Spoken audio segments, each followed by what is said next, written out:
Good morning guys, and welcome back to our channel. So today's video is purely about leisure battery switching. This particular customer is a returning customer to us. He's got a 2024 plate Fiat Ducato on a Benimar, or a Benimar on a Fiat Ducato. So we had originally fitted this dedicated Alpine INE W720 DC, which is the 7-inch built-in dedicated navigation system for motorhomes and campers. Now, because this was an open dash vehicle, it meant that there was nothing in here from factory. It was just 2 storage pockets, and we have then supplied and fitted this lovely navigation system. So what we're doing today is we're fitting this switch, because up until now this customer can only work this particular aftermarket system by putting the key in and on and turning the ignition on, which means then that if he's parked up somewhere, he has to have the key in the ignition and on for the head unit to be powered on and working. So what we're going to do is we're going to run a set of cables from the leisure battery, wherever it's located in the vehicle. Normally in these type of vehicles, they're under one of the seats. So we're going to run a fused supply neatly up underneath the carpet behind the dashboard to the back of the radio. We're then going to put this little round switch in. Now this is an LED switch, so we're going to run one side to a ground, one side to the main leisure battery, and one side to the source. That way, when this dashboard switch is fitted on the right hand side of the driver's air vent here, the key can be out of the ignition. He can flick the switch, the LED will illuminate, and it means that the Alpine head unit can be used solely from the leisure battery. So even if he wants to use this for 4 or 5 hours off the leisure battery, it's never going to affect the vehicle battery or the starting battery. So this is a 2024 Benimar, and we're going to do independent leisure battery switching for this aftermarket head unit.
Okie dokie, so our switch is now in place. Now at the beginning of the video, I showed you this switch. Now this switch is a simple one-way switch with an LED light.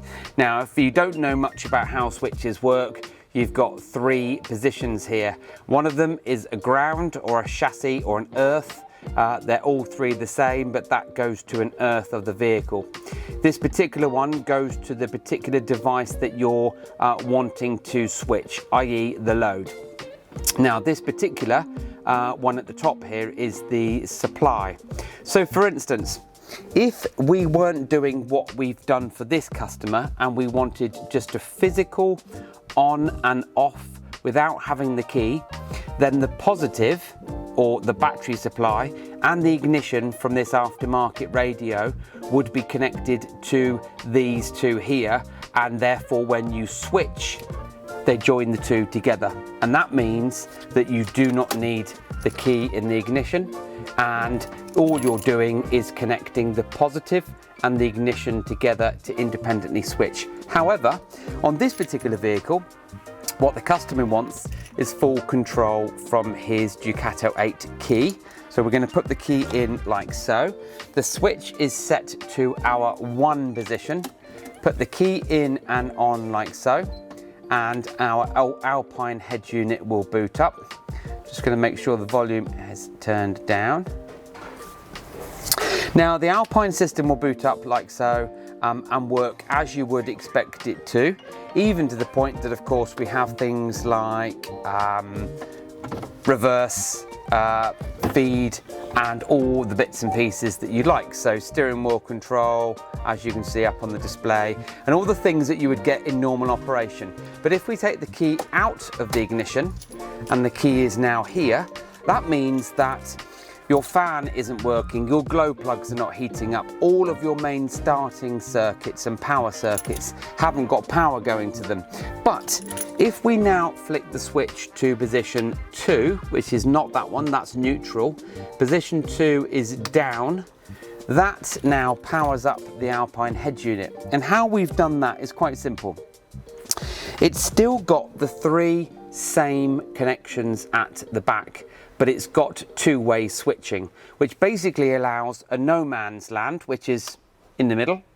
So even now, if I was to put the key in the ignition, that radio wouldn't work because it's in no man's land. If I flick the switch down to position 2, that's now on leisure battery mode, and then on position 1, which is now back in there, put the key back in the ignition and switch it on, and then the unit will boot up. Now, how that's wired is very, very simple. If you are interested in this to do it yourself, or just interested because you've read about it on forums and you don't want to try it yourself, then please do get in touch with us. But this simple 3-way switch is wired as so. One side is to the ignition from the vehicle. The other side, or in the middle, is the main ignition feed for the Alpine or aftermarket head unit. The other side, or the top, is the leisure battery feed. So if you are switching 1, you're getting the leisure battery to turn on the middle pin. If you're switching 2, then you're getting the ignition from the vehicle to turn on your power for your head unit. And that's how it works. It's simple. I know I'm easy for me to say because we do this on a regular basis, but that's now wired up and exactly for use how the customer wants it.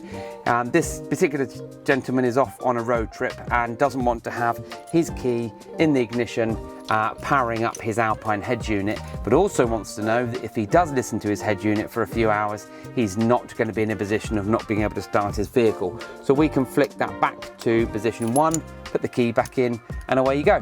So this is leisure battery and independent switching. We're going to show you the different switch modes and of course talk about those. If you do want to get any more information about that, please do get in touch with us. Website's in the bio, and as usual, follow us on social media, and thank you for watching.